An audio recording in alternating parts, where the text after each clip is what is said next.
টাকা দালাল তোহাকে আমার বিধানসভায় দাঁড় করিয়ে দে, আর ভাই আব্বাসকে আমার বিধানসভায় দাঁড় করিয়ে দে। এত পিছন থেকে নোংরামি করছিস কেন? ফুরফুরা শরীফের নামটা যদি ওর নামের পাশ থেকে বাদ দেওয়া যায়, ও একজন বাসন মাজার চাকরের চাইতেও খারাপ, এটা আমি নিশ্চিতভাবে আমি মনে করি। আমি তাই আপনাদের কাছে অনুরোধ করব, কিসের পীরজাদা বলে দাবি করে যারা আজকের ভণ্ডামি করে ভাঙড়ের মানুষকে কঠিন পরিস্থিতির দিকে ঠেলে দিচ্ছে, সে কখনো পীরজাদা হতে পারে না। আমি মনে করি ও শয়তান, সবচাইতে বড় শয়তান ওইটা। আর আমি বলি, এখানে যারা আছেন আমার তৃণমূল কংগ্রেসের কর্মীরা, ক্যানিং পূর্বের বিধায়ক শওকত মোল্লার 1.5 দিন বা 2.5 দিনের একটা ভিডিও নিশ্চয়ই আপনারা শুনলেন। বেশ ইকোসিস্টেম মাইক লাগিয়ে ভারী ভারী গলায় বক্সে কেঁপে কেঁপে উঠছিলেন বা বাপ্পান্তর করছিলেন কাদেরকে? একদম ফুরফুরা শরীফকে। কি বলেছে সেটা আপনারা শুনেছেন। আমার মনে হচ্ছে শওকত মোল্লা সম্পর্কে একটু বিশ্লেষণ দরকার আছে, কারণ সাংবাদিকতার যখন পাটিগণিতের কথা আমি বলছি সারা বাংলা জুড়ে, তেমনি শওকত মোল্লা সুন্দরবনের বাঘ এরকম ব্যাপারটা নয়। যারা ওকে মনে করেন বাঘ, 4-5টা সিকিউরিটি নিয়ে ঘোরেন, তাদের কাছে তিনি বাঘ হতে পারেন, কিন্তু সাংবাদিকতার চোখ থেকে বা দূরদর্শিতার যে কিছুটা ক্যামেরা আমাদের, তাতে আপনি ক্যানিং পূর্বের এই শীতের রাতের উদবেড়াল কিংবা ভাম্বেরাল, এটা অনেকে বলছে, আপনার কর্মী সমর্থকরা বলছে, বিরোধীরাও বলছে, আপনারা শাসন ক্ষমতায় আছেন, ঠিক আছে, রাজনৈতিক কথা রাজনৈতিকভাবেই হবে, ভাঙড়ের মাটি দিয়েই হবে। আপনার যত জ্বালা হচ্ছে ভাঙড়কে ঘিরে, আপনি কখনো বলছেন আরাবুল ইসলাম দলের কেউ নয়, কখনো বলছেন কাইজার আহমেদ দলের কেউ নয়, কাইজার আহমেদের অফিস ভাঙচুর হয়েছে। আচ্ছা, আমি কারো হয়ে হচ্ছে তামাক না নিয়েই বলছি, তামাক না খেয়েই বলছি, আপনার দল তৃণমূল কংগ্রেস, সর্বভারতীয় এখন নয়, তৃণমূল কংগ্রেসের যিনি সাধারণ সম্পাদক, আপনি তার ছত্রছায়ায় রাজনীতিটা করেন, অভিষেক বন্দ্যোপাধ্যায়। আচ্ছা, কোনোদিন শওকত মোল্লা আপনি অভিষেক বন্দ্যোপাধ্যায় এরকম কাঁচা কথাবার্তায় শুনেছেন? বা নেত্রী মমতা বন্দ্যোপাধ্যায় শুনেছেন? আপনি মমতা বন্দ্যোপাধ্যায় অভিষেক বন্দ্যোপাধ্যায়কে ছাপিয়ে চলে গেছেন। আচ্ছা, আপনাকে আমি এত দূর নিয়ে যাব না, কারণ যিনি পার্টি তৈরি করেছেন তার নাম মমতা বন্দ্যোপাধ্যায়, আর যিনি পার্টিকে বয়ে নিয়ে যাচ্ছেন তার নাম অভিষেক বন্দ্যোপাধ্যায়। নিন্দুকের অনেক কথা বলতেই পারেন, কিন্তু সাংবাদিকের কাজ হচ্ছে ব্যাপারটাকে বিশ্লেষণ করা। কেন তিনি বললেন? তাহলে কি শিরায় শিরায় লেগে গেছে, মানে বলে না রগে রগে লেগে যাওয়ায়, তখন কি এই বিমূর্তিগুলো হয়? সংসদীয় গণতন্ত্রে আবার আমি রিপিট করছি, এগেন রিপিট করছি, শওকত মোল্লা আপনাকে বলছি, আপনি বিধায়ক, তা আপনার আগে একটা শব্দ যে মাননীয়, আপনি Abhishek Bandyopadhyay member of parliament এবং পার্টির সাধারণ সম্পাদক তো বটেই, গুণমুগ্ধ করা বাচনভঙ্গিতে সংসদীয় গণতন্ত্রে শীততাপ নিয়ন্ত্রিত ঘরে যখন কথা বলেন, বক্তব্য রাখেন, অধিকারের প্রশ্নে, দেশের প্রশ্নে, 100 দিনের কাজের বঞ্চনার প্রশ্নে, আবাসের টাকা না দেওয়ার প্রশ্নে, এবং সেখানে উল্টো দিকে থাকেন প্রধানমন্ত্রী নরেন্দ্র মোদী, অমিত শাহজি, স্বরাষ্ট্রমন্ত্রী রাজনাথ সিং, প্রতিরক্ষা মন্ত্রী নীতিন গাডকারি, এদিকে থাকেন রাহুল গান্ধী, শ্রীমতী সোনিয়া গান্ধী, প্রিয়াঙ্কা গান্ধী, আর হচ্ছে সমাজবাদী পার্টি, আরজেডি, সবাই থাকে। সবাই কিন্তু শোনেন তার বক্তৃতা। আমার তো ওনার সংসদীয় গণতন্ত্রের ওনার বক্তৃতা আমার ভালো লাগে। যাক, আপনার নেতার ধারে কাছে আপনি কোনোদিন আসতে পারবেন না, সেটা আপনি নিশ্চিত থাকুন, স্বাভাবিক, সম্ভব না। কুমারটুলি ঠাকুর যারা বানায়, এখন তারা যদি বলে আমি ক্যানিংয়ে এরকম মাটিতেই ঠাকুর বানাবো, সেরকম ছাঁচ তো হবে না, সেরকম মাটি তো পাওয়া যাবে না, কারণ গঙ্গার এঁটেল মাটি দিয়েই হচ্ছে যে কুমারটুলির কাঠামোটা তৈরি হয়, মায়ের মুখটা তৈরি হয়। তেমনি ক্যানিংয়ের পূর্বের যে পাশেই যে মাতলা নদীর, তার পাঁক বেশি আছে, সে পাকে পচা কিছু কিছু দুর্গন্ধ বেরোয়, যে কথা আপনার বক্তব্যের ভাষার মধ্য দিয়ে বেরিয়েছে। আপনি বলছেন ভাঙড়ে, টার্গেট ভাঙড় আপনার, যেহেতু ভাঙড়ে আপনার দায়িত্বে রয়েছে, আপনার দায়িত্ব দল দিয়েছে, তাই আপনি কখন আরাবুল ইসলামকে বলছেন যে দলের কেউ না, তিনি ভাঙড়ের এমএলএ ছিলেন একসময়, এই তৃণমূল কংগ্রেসে ছিলেন, 2006 সালে ছিলেন, তখন আপনি কোথায় ছিলেন আমি জানি না। সাংবাদিকতা করার সুবাদে বিধানসভার অলিন্দে, বিধানসভার বাইরে, বিধানসভার ভেতরে আরাবুল ইসলামকে দেখেছি, আমি তার হয়ে তামাক খাইনি। কাইজার আহমেদ পার্টি দীর্ঘদিন ধরে করছেন, তৃণমূল কংগ্রেসটাই করছেন, তার পার্টি অফিস ভাঙচুর, তা নিয়েও হচ্ছে যে গরমাগরম হয়েছে, বলেছে আপনাকে বুঝে নেবে, উনি বলেছেন আপনাকে বুঝে নেবে, ওটা আপনাদের ব্যাপার। যে ফুরফুরা শরীফ সম্পর্কে আপনি আক্রমণ করেছেন, আমি তো বলতে পারি না এই ভাষাগুলো, আমার তো সংবিধান এবং সাংবাদিকতা এবং গণতন্ত্র, যে ভারতবর্ষের যে চারটে পিলার, তার মধ্যে একটা পিলার যেটা আমি বিলং করি, ফোর্থ পিলার, সেখানে আপনার কথা আমি বলতে পারি না। আপনি যে কোনো সময় পাল্টে খেতে পারেন, এটা আপনাদের স্বভাব, পাল্টে খেয়ে ক্ষমা চেয়ে নেবেন, কিন্তু আমাদের কথা কিন্তু ফেরত আসবে না। এই যে কোনো কথা সংবাদ যখন পরিবেশন করব, সেভাবেই করবো, তাই আপনি উধ বেড়াল বা ভাম বেড়াল, এটা অনেকেই বলছেন। আচ্ছা, এবার আসি সংখ্যালঘুর প্রশ্নে। রাজনীতি করছেন না কোন দল? সবাই করছে। বিগত দিনে বামফ্রন্ট করেছেন, তার আগে সিদ্ধার্থ শঙ্কর রায় করেছেন, তার আগে যুক্তভন করেছেন, একদম বিধানচন্দ্র রায় প্রথম মুখ্যমন্ত্রী তখন থেকে। মমতা বন্দ্যোপাধ্যায় ব্যতিক্রম নয়। কিন্তু মমতা বন্দ্যোপাধ্যায় ফুরফুরা শরীফের প্রতি তার যে সম্মান, বিভিন্ন সময় জানি না সেটা কিভাবে আপনারা ব্যাখ্যা করবেন জানি না, বিরোধীরা কি বলবে সেটাই বলতে পারবো না, কিন্তু ফুরফুরা শরীফ সম্পর্কে তার যে শ্রদ্ধা এবং সম্মান, যা ভুলুণ্ঠিত করলেন আপনি আপনার এই বক্তব্যের পরিপ্রেক্ষিতে, আপনি গা গরম করালেন। আপনার নেত্রী জানে? আপনার নেতা অভিষেক বন্দ্যোপাধ্যায় জানেন? যদি শুনে থাকেন, আপনি নিশ্চিত থাকুন ক্যানিং পূর্বের এবার আপনার কপালে ভাঁজ। ভাঁজটা কি? আপনি হেরে যেতে পারেন যদি টিকিট পান তো। কেন বলছি? প্রথমত, এবারে অভিষেক বন্দ্যোপাধ্যায় তার যতই ঘনিষ্ঠ হোক, জল মেপে তিনি কিন্তু এবার কিন্তু দুধ দেবেন। আগে যেমন জল আর দুধ একসঙ্গে থাকতো, এবার সেটা কিন্তু চোঙাতেই মেপে দেবেন অভিষেক বন্দ্যোপাধ্যায়। তাই আপনি যে ভাষায় ফুরফুরা শরীফকে আক্রমণ করেছেন, অভিষেক বন্দ্যোপাধ্যায় নেত্রী মমতা বন্দ্যোপাধ্যায় কশ্চিৎকালে আমি কোনোদিন শুনিনি এই ভাষায় ফুরফুরা শরীফকে আক্রমণ করেছেন।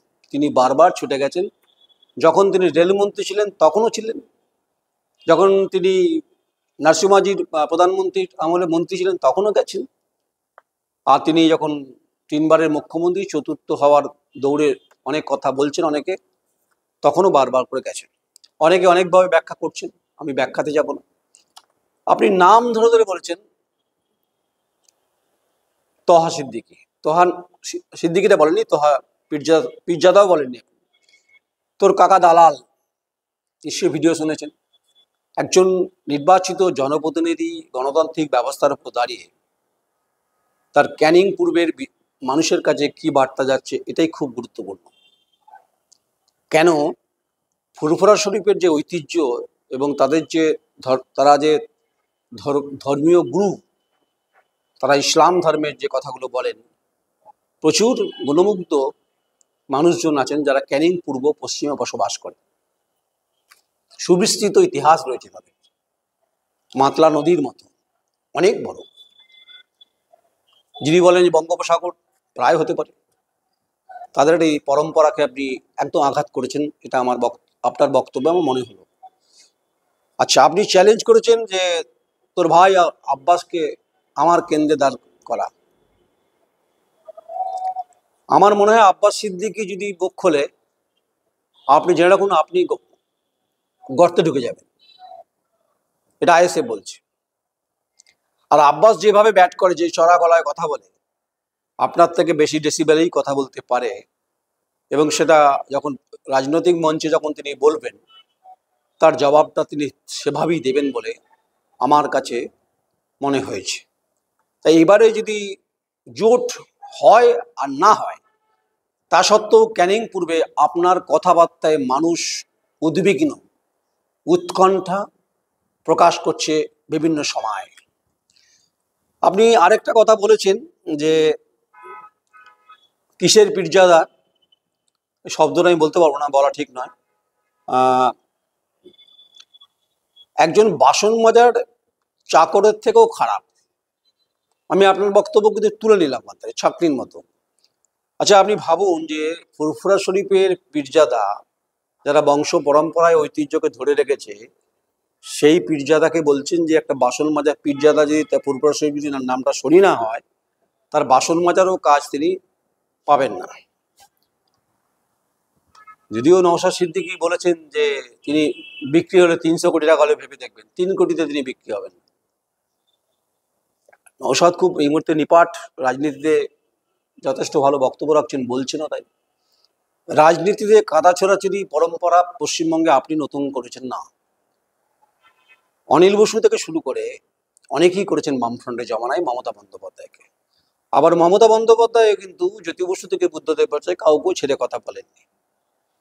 কিন্তু বিলো দ্য বেল্টে হিট করার যেটা আপনি করেছেন, আপনার নেতা অভিষেক বন্দ্যোপাধ্যায়কে শিখিয়ে দিয়েছে।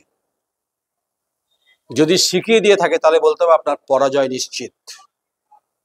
আর যদি না শিখিয়ে দিয়ে থাকে, আপনার জয় হবে কিনা সেটাও আলোচনার মধ্যে রয়েছে, কারণ এটা কিন্তু ক্যামাক্সটিরা কিন্তু পৌঁছেছে, খুব ভালোভাবে নেয়নি। প্রশ্ন হতে পারে শওকত মোল্লা, আপনি বলবেন যে আপনি নয়ন রায় দা কোয়েরি কি করে বুঝলেন? বুঝতে হয় না। বিশেষজ্ঞ সমীক্ষা সংস্থা তারা এই সমস্ত টুকরো টুকরো নির্যাস বার করে সেটা ক্যামাক্সটিতে গিয়ে দিচ্ছেন, কারণ জেলা বিন্যাসের ক্ষেত্রে, রাজনৈতিকভাবে টিকিটের ক্ষেত্রে এইসব ছাঁকনি দিয়ে বাঁচা হচ্ছে। তাই এক ব্লক সভাপতি তার পদ চলে যাওয়ার জন্য মালপত্র নিয়ে বাড়ি যাচ্ছিলেন, সব নিয়ে গেছেন মেট্রোতে চাপিয়ে। এরকম দুর্দশা আপনার না হয়ে যায়। আপনি টিকিট পেলেন না, আপনার সম্পত্তি মানে পার্টি অফিসে যা সম্পত্তি, চেয়ার টেবিল বগল দাবা করে আপনি নিয়ে চলে গেলেন, আপনি নিজেও হেরে গেলেন, ভাঙর কিছু করতে পারলেন না। কারণ আরাবুল ইসলাম কিন্তু আবার ছেড়ে কথা বলবে না, আর কাইজার আহমেদ কিন্তু ছেড়ে কথা বলবে না, কারণ আপনি রাজনৈতিকভাবে তাদেরকে কোণঠাসা করেছেন, আবার ওরাও কিন্তু আপনাকে পাল্টা আক্রমণ করেছে। তাই সেয়ানে সেয়ানে আবার কিন্তু টক করা হবে। আর তার মাঝখান দিয়ে কিন্তু সিদ্ধারার মধ্য দিয়ে একটা ঠান্ডা শীতল হাওয়া বইয়ে দেবে আব্বাস সিদ্দিকী। আমি কনফিডেন্টলি বলছি, আব্বাস সিদ্দিকী আপনার কেন্দ্রে দাঁড়ালে আপনি পরাজয় নিশ্চিত হবেন। আমি এখন থেকে এই রাজনৈতিক ভবিষ্যৎবাণী আপনার সম্পর্কে আমি করলাম। শোনার পরে যদি খুব মন খারাপ হয় বলবেন, যদি আপনার আমাকে আক্রমণ করা থাকে করবেন, কিন্তু আপনার ভাষা সংস্কৃতি কোনো মেলবন্ধন নেই, যা মুড়িগঙ্গার মতো নেই, যা গঙ্গা গিয়ে সাগরে প্রভাবিত করে সংমিশ্রণ হয়েছে। আপনার মধ্যে কোনো সংমিশ্রণের কোনো ব্যাপার নেই, আপনার মধ্যে অধ্যত্ত ভাব রয়েছে একটা। আপনি অভিষেক বন্দ্যোপাধ্যায়, আপনার সাঙ্গপাঙ্গ যারা আছেন, পিছনে সামনে সিকিউরিটি, উইদাউট সিকিউরিটি আপনি জিরো, বিগ জিরো। তাই আপনি পরম্পরায় হিট করেছেন যখন আপনি ফুরফুরা শরীফকে। আমি সব ধর্মকে সম্মান করি, ভারতবর্ষ এটাই বহুত্ববাদ। এই ভারতবর্ষে যেমন হিন্দুদের অধিকার রয়েছে, তেমনি মুসলিমদের অবদান রয়েছে, শিখ, ঈসাই, বৌদ্ধিস্ট সবার হচ্ছে, ঈসাই যারা আছেন তাদের সবার অধিকার রয়েছে। আপনি একটা ঐতিহ্যবাহী একটা মিশ্রণকে আপনি আক্রমণ করছেন আপনার এই কাঁচা ভাষা দিয়ে। তা তৃণমূল কংগ্রেস যদি সংগঠিত দল হয়ে থাকে, যদিও তৃণমূল কংগ্রেসের সংবিধান নিয়ে অনেক প্রশ্ন আছে, আদৌ সংবিধান আছে কি নেই, যদিও এই মুহূর্তে ছাঁকনির ফিল্টারে যেহেতু অভিষেক বন্দ্যোপাধ্যায়, তাহলে আপনার এই কাঁচা কথাগুলো বাপ্পান্তর করার মাসুল আপনাকে গুনতে হবে। আপনি নিশ্চিত থাকুন, এটা আপনি যত বড়ই নেতা হন না কেন।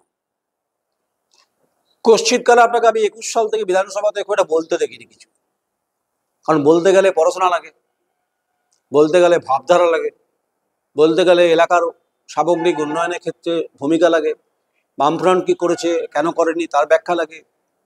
খেটে খাওয়া মানুষের কথা বলতে হয়, শ্রমজীবী মানুষের কথা বলতে হয়। আপনি বলতে পারেননি, পারবেন না। কিন্তু নৌশাদ বারবার করে বিধানসভার অধিবেশনে বিভিন্ন ডিবেটে অংশগ্রহণ করেছেন, পার্টিসিপেশন রেখেছেন, প্রশ্ন উত্তর পর্বে ছিলেন, 0 আওয়ারে ছিলেন। আপনি তো, আপনার শেখা উচিত ছিল তো। একটা তরুণ ছেলে নওশাদ সিদ্দিকীকে দেখে আপনার শেখা উচিত ছিল। আপনার জ্বলনটা যেটা হচ্ছে না, সেটা হচ্ছে আরাবুল ইসলামরা বলছিল এবং কাইজার আহমেদরা বলছিল নিউটাউনের বিরাট সিন্ডিকেট রাজ এবং এই ভাঙড়ে যে প্রমোটারি রাজ এবং ওখানকার যে ভেটি দখলের যে লড়াই, সেখানে বিভিন্ন ঘটনার পরিপ্রেক্ষিতে আপনার উস্কানির অভিযোগ উঠছে, যে উস্কানির কথা বারবার করে আপনার দলের ভেতরেই অনেকে বলছে। আপনি তাদেরকে দলে না মানলেও কিন্তু দলে তারা কিন্তু আছে, কারণ তারা তাদের মধ্যে একজন এমএলএ ছিলেন। তাই ক্যানিং পূর্বে আমি আর এই ভেটি দখলে যাচ্ছি না, আমি আর প্রমোটিংয়ে যাচ্ছি না। আমি ক্যানিং পূর্বে মাতলা নদীর পাড়ে আপনাকে বলছি, শওকত মোল্লা, আপনার এবার নির্বাচনের টিকিট যদি জোটে, আপনি জেনে রাখুন আপনার পরাজয় নিশ্চিত। যদিও আপনি জেতেন, আপনাকে বাহুবলী প্রদর্শন করতে হবে। মানে মানুষের গণতান্ত্রিক অধিকারের প্রশ্নে যদি ভোট দিতে আটকে দেন, হয়তো আপনি জিতবেন। কিন্তু গণতান্ত্রিকভাবে যদি মানুষ ভোট দিতে পারে, আপনার কেন্দ্রে বলছি, আপনাকে উল্টে দেবে।